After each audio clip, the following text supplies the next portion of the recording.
এখন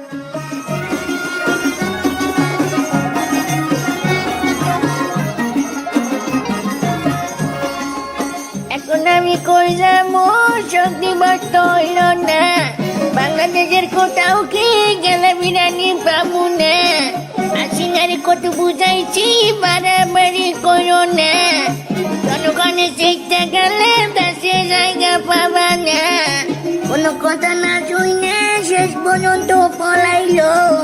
এখন আওয়ামী লীগ করছে, 15 আগস্টে শক্তি বস্ত হইল না। বিরিয়ানি আমরা কই পাবো।